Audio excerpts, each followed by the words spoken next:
ధైర్యం ఉంటుందా అధ్యక్ష? అధ్యక్ష హరీష్ రావు గారు బడ్జెట్ పైన మాట్లాడండి. ఇది నేను మాట్లాడలేను. గౌరవ సభానాయకుడు అన్న మాటలే యాద్ చేసిన.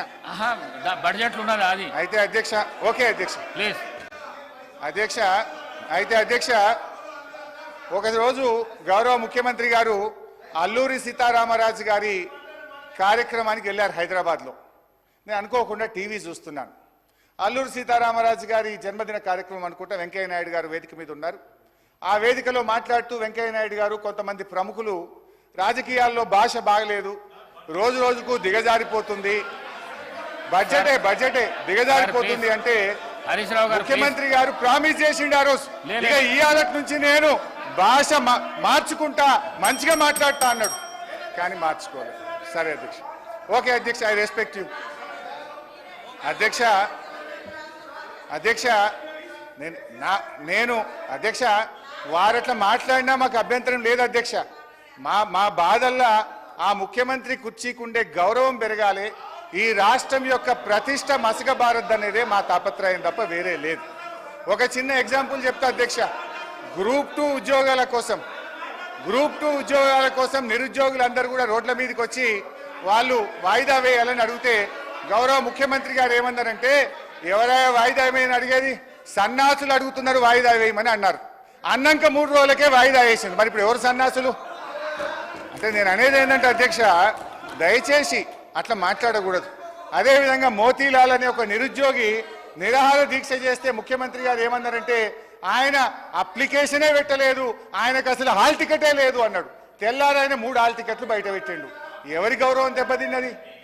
మేమనేది ఒక ముఖ్యమంత్రి స్థాయిలో ఉన్నప్పుడు బాధ్యతాయుతంగా మాట్లాడితే రాష్ట్ర గౌరవం బాగుంటుంది, వారికి కూడా మంచిగా ఉంటుంది. ముఖ్యమంత్రి గారి రాజకీయ రొదలో తిట్ల దాడిలో 6 గ్యారంటీల చట్టబద్ధత ఏమైంది మహాప్రభు అనే 1 మినిట్ ఒకటి సార్ గౌరవ సభ్యుడు హరీష్ రావు గారు దాదాపు గంటన్నర అయింది సార్ మాట్లాడబట్టి. గంటన్నరకెళ్ళి ఒక్కసారి కూడా ఆయన బడ్జెట్ మీద మాట్లాడకపోగా ఆయన భయపడతారు సార్. ఒకటే సార్, ఆయన గ్యారంటీలు అంటున్నారు సార్. గౌరవ హరీష్ రావు గారు మాట్లాడిందంతా కూడా సభని తప్పుతో పట్టించేదిగా ఆయన మాట్లాడు చూస్తున్నాం సార్. గంటన్నరకెళ్ళి ఆయన వస్తా ఆడికే సార్. ఆయన గ్యారంటీల విషయం అంటుండు సార్. గ్యారంటీల విషయం అంటున్నాడు. 2001లో ఆయన పార్టీ పెట్టినప్పుడు సార్, కొండా లక్ష్మణ్ బాబుజీ గారి ఇంట్లో పార్టీ పెట్టినప్పుడు నేను తెలంగాణ పార్టీ పెడుతున్నాం, రాష్ట్రాన్ని తెలంగాణ వస్తే మొట్టమొదటి ముఖ్యమంత్రి దళితుడు అవుతాడు, దళితుని చేయలేకపోతే మెడ మీద తల తీసుకుంటా అని ఆ రోజు ముసలైన సార్. అబద్ధాలు అంటే వీలై, గ్యారంటీలు అంటే వీలై, మోసాలు సార్. డబుల్ బెడ్రూమ్ కడతా, డబుల్ బెడ్రూమ్లో బిడ్డ అల్లుడు వస్తే ఎక్కడ వండుకోవాలి, బేకరీలో కట్టేసుకోవాలి. మీ రంగం మాటలు సార్. ఒక నిమిషం సార్. ఇంకొకటి సార్, ఇంకా హరీష్ రావు గారు ఒక మాట మాట్లాడి సార్.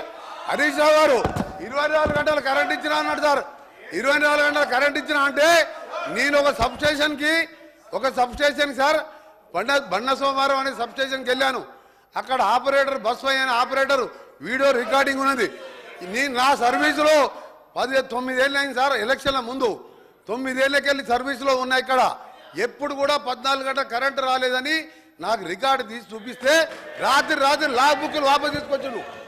మోసాలు, దగా, కుట్రలు, అబద్ధాలు అన్ని నేర్పింది ఎవరంటే అవన్నీ టీఆర్ఎస్ పార్టీ పుట్టిన తర్వాత పుట్టిన సార్. ఇలా దళితులు ముఖ్యమంత్రి ఉన్నారు సార్. ఆఖరి మా దళిత ప్రతిపక్ష నాయకుడు ఉంటే చూసి ఓర్వలేక 13 మంది శాసనసభ్యులని సంతలో పశువుల్లాగా కొని ప్రతిపక్ష హోదా లేకుండా చేసాడు. ఇవాళ హరీష్ రావు గారు మాట్లాడితే సార్, ఇవాళ దయ్యాలు వేదాలు వెళ్తున్నాయి. మొత్తం మోసం, దగ, కుట్రలు, కుతంత్రాలు. నిజంగా నువ్వు మాట్లాడే సార్ ఒక్క పాయింట్ కూడా సపోర్ట్ చేయాలి. ఇవాళ వాళ్ళు మాట్లాడేమని సార్. అందుకని హరీష్ రావు గారు నీ దగ్గర సబ్జెక్ట్ లేదు. నేను అనుకోండి సార్. చివరిగా నిన్న టీవీలో చూసేవారు అంటే నిన్న కేసీఆర్ గారు ప్రెస్ మీట్లో సార్ కేసీఆర్ గారు మీడియా బయట పోయి రేపు రేపు కాంగ్రెస్ పార్టీ బడ్జెట్ మీద వచ్చి చీల్చి చెండాడుతా అంటే నేను 9 నెలలకే వచ్చి కూర్చున్నా సార్. ఇక చీల్చి చెండాడుతారు ఎవరి ఏం చెండాడు సార్? ఆయన వచ్చే మొగలు లేక ఈయనని పంపించిండు. మా బడ్జెట్ ఏమన్నా సార్ 72,000 కోట్ల అగ్రికల్చర్ కోసం 72,000 కోట్లు పెట్టాం. ఇరిగేషన్కి 22,000 కోట్లు పెట్టాం. చేసేదే బడ్జెట్లో పెట్టాం. ఇవాళ మీలాగా మోస బడ్జెట్ పెట్టలే. ఇవాళ చీల్చి చెండాడుతాయి సార్. కేంద్రం అన్యాయం చేస్తే, కేంద్రం తెలంగాణకి అన్యాయం చేస్తే సార్ కేంద్రం అన్యాయం చేస్తే చీల్చి చెండాని మునగాడు ఒక మాటకెళ్ళండి సార్ నోట్లకెళ్ళి. ఇవాళ మేము మా ముఖ్యమంత్రి గారు మా డిప్యూటీ సీఎం గారు మంచి బడ్జెట్ ప్రవేశపెడితే ఇవాళ దాని గురించి మాట్లాడుతున్నారు సార్. నిజంగా ఇప్పటికైనా ఎమ్మెల్యే హరీష్ రావు సమాధానం చెప్పి మీ ప్రతిపక్షానికి రావాలని డిమాండ్ చేస్తున్నారు. కూర్చోండి ప్లీజ్ ప్లీజ్. హరీష్ రావు గారు